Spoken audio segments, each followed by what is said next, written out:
beyond absolute parliamentary privilege in that narrow definition of parliamentary proceedings, which we nevertheless need to protect. Can I ask you that general question first, and then I've got a particular one? Well, do you agree with that? Yeah, I see parliamentary proceedings as connected to transaction of the business of the House, not limited to what goes on the floor of the House and the committee, and as you know from Lee, that it can include conversations, material that is provided that relates ultimately to something that is transacted in the House, but it does not include all of the things that members do. So I agree that all of the things that parliamentarians do aren't subject to absolute parliamentary privilege.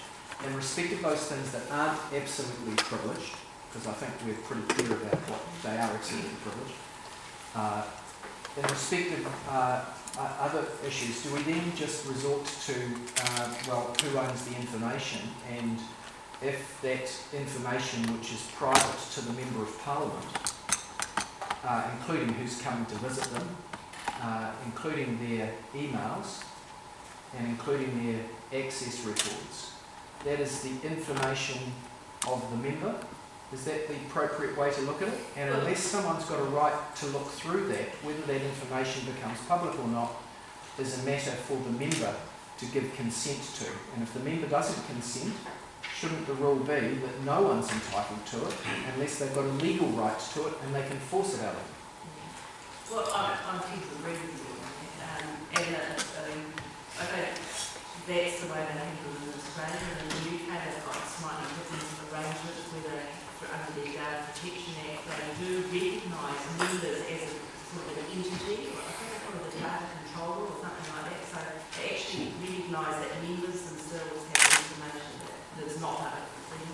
So there are varying ways of doing it. I mean, an informal way that involves a protocol does mean that ultimately there could be a test of the court. The Australians have not, they follow a similar sort of idea, and they don't release specific information, but they say we could, as a privileges committee, opine to what we think the rule is, rather than creating something justiciable. The last question is, if you extend that to other participants in the parliamentary process, like people who might be coming into Parliament to make an allegation of corruption, or a journalist who might have interactions with a Member of Parliament, because both of them have got access trails in our modern communications situation, do you have a view as to similar rules applying there? That who does that information belong to? I suppose that it's to the extent that it's in the member's possession belongs to the member. And then there are other journalists, other protections that might be. Can we just tease that out of it? Because I'm not sure that I think it's right that it's within the members of Parliament's right to obviously if a Member of Parliament knows something, then he or she can say about it. But what about this, the visiting person making an allegation of corruption, or the journalist chasing down information?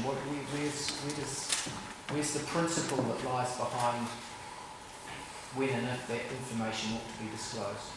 Well, I think, an individual would have protections under the Privacy Act, and I think that's what will need to be relied on, and journalists have the same protection, but they also have other protections around resources. Well, is that right? Because we only had a Privacy Act for the last 20 years, and I don't think that those rights, the rights of protecting the way in which Parliament exercises its rights in order to protect democracy, because that's effectively what these things are about.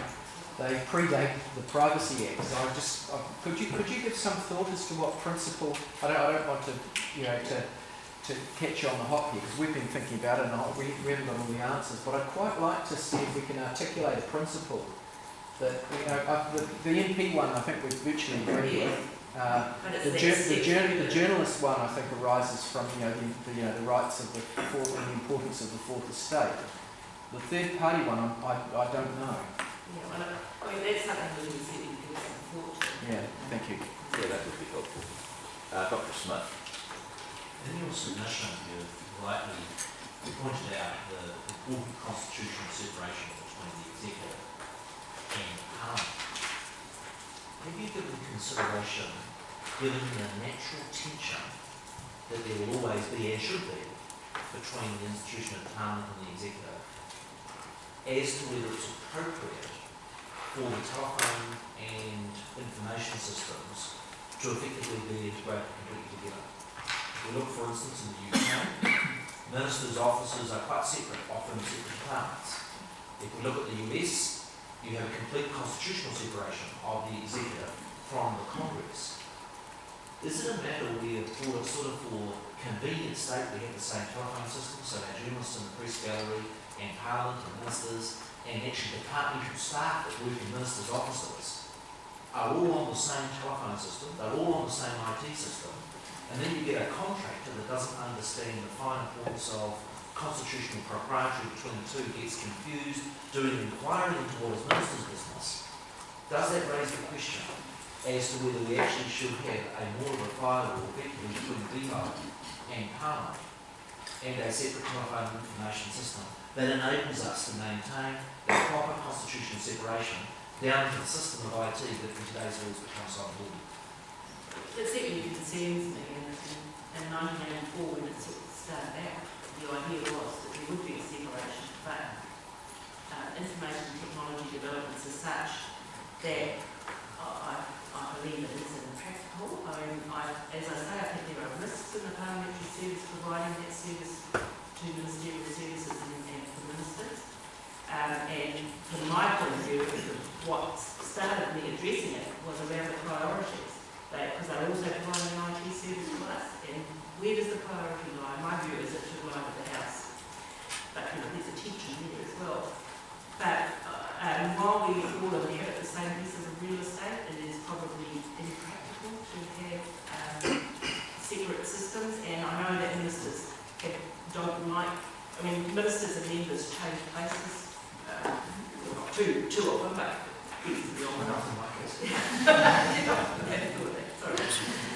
and so there needs to be, you don't want to have to get a new phone every time something like that happens, and it's inconvenient, but that's something that could be looked at. But in terms of providing a service right across the parliamentary complex, the parliamentary service has endeavoured to provide services to the executive and Parliament, and I think that has caused some tension. Have you looked though internationally at parliaments that have got the same dilemma of this lovely tension that exists between the executive and Parliament, and how many of them actually have the integrated system that we have? The informal contact I've had with parliamentary colleagues around the Commonwealth and is that actually that have parliamentary system with us, they don't have ministers' systems right into the parliamentary system, and I wonder whether that has been at the cause of what has gone so wrong in the system. In fact, in Australia, it's almost the other way around, that the government actually deals with the member services through a department, as opposed to they have a parliamentary service department, but the service delivery of member services is mainly handled by the Department of Finance and Administration. So it's opposite way around. So our position of having us all on the same piece of real estate creates some difficulties, and that's why I think we maybe need to look at whether there are some smarter IT solutions to kind of create that separation, but without creating inconvenience, particularly for ministers. You see, if you take ministers, we change payrolls. When you're a bank each member of Parliament, you're on different pay, comes from different rations, as compared with being a minister. If it's important enough for your payroll, why would it not be as important as the sensitive information that ends up on your IT systems? And that being separated, there are far greater sensitive. Well, that's really the reason why I brought attention to Section 9, because it was under Section 9 that the services to ministerial services were developed. And I think a bit more thought needs to go into the way in which Section 9 of the Public Service Act is used. Right. Yes. I think the situation here is that the IT and the need or the wish to be able to get information out and to share information together, that simply was not put aside the constitution. this issue had been raised with you, or with the Speaker, well, you can't speak for the Speaker, obviously, but if it had been raised with you, as this is what I'm being asked for, is the issue, is that something that you would have said? I feel there's an issue here, and taken some steps.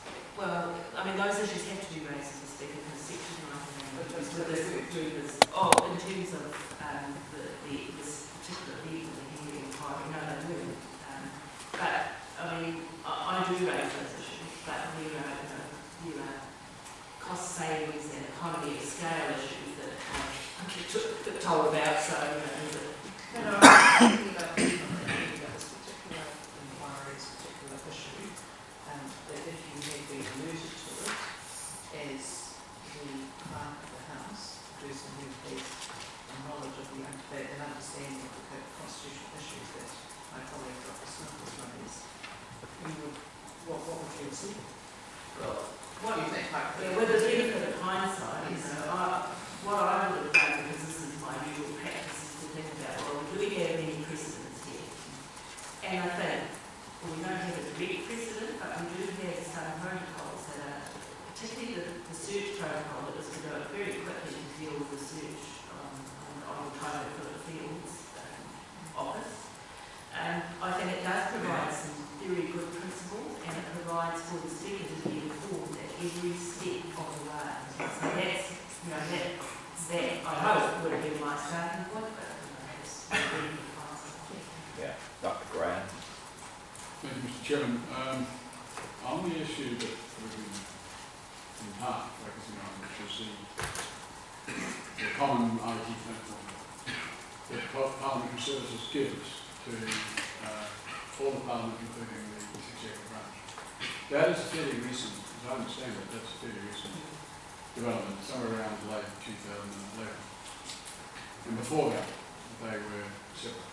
Yeah, I'm not sure And, exactly that. well, my understanding is that it was late 2011. And the rationale for that appears to be in the Parliamentary Service Statement of Intent for the 5-year period 2012 to 17. And it effectively, it explicitly rationalises that on the basis of economies of scale within tight financial constraints. So I'm just quoting from that statement. The service, the Parliamentary Service, has continued to expand its partnership with other agencies to realise economies of scale, particularly in the provision of ICT, which it has expanded to include ministerial offices. The network expansion reduced the cost of services overall, avoided the cost of a network upgrade for the service previously provided to ministerial offices. The service is now looking to expand its provision of network services to other agencies on the precinct with a view to further reducing costs through achieving economies of scale. Over the next 20 years, the service will continue to seek to share services where there are clear savings to be realised. The whole rationale is focused in on economies of scale within tight financial constraints. This is late 2011, thereabouts. At that stage, where you or anyone else to your knowledge brought in on any discussion about the constitutional implications of that change?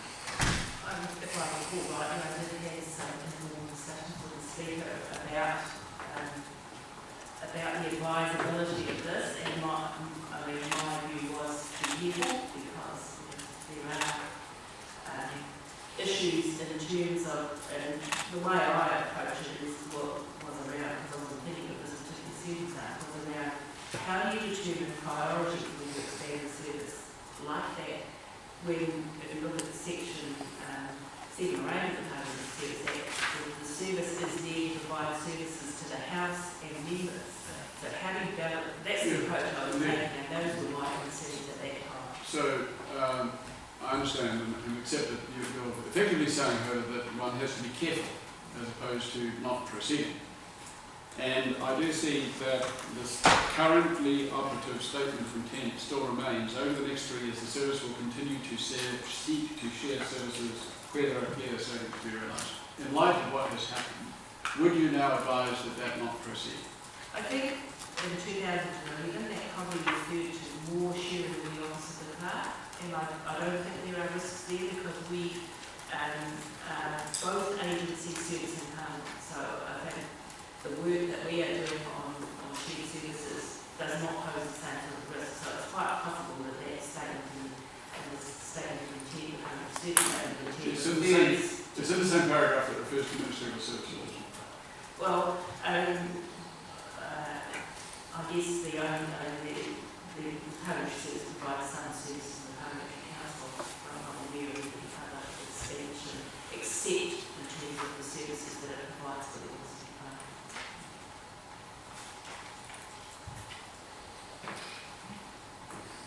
Yes, could I ask you, with respect to your bottom paragraph, page 2, page 3, you were saying that people might perceive themselves not to be as ministers, but as leaders or as MPs, but what is the determinant factor here as to how they were acting? Well, I'll put it this way. If you're an MP, you would not be sitting on, for example, a serious ministerial appointment, getting serious information like the GCSB and SIS and that sort of information, and then trying to say, well, I'm just a simple MP and I'm not therefore responsible like a minister was. So what's the determining factor that you would consider with respect to that paragraph you wrote? Well, I guess the way I would look at it is ministers have particular responsibilities and rights that cover particular portfolio areas. So that is where their responsibilities exist. The other things that they do are like to be constituency things, or they may have formal roles on, say, the Parliamentary Service Commission, which are not necessarily related to being a minister, and the Intelligence and Security Committee. You have to look at how that committee is established to determine whether or not a member may or may not be in a ministerial capacity, I guess. There's no actual, I don't think there's any actual dividing line, except to me, you look really at what are the minister's portfolios, to what do they relate, and if there's some other activity, well then it's quite possible that a minister might be dealing with that other activity as a legal party leader. Can I have a supplement?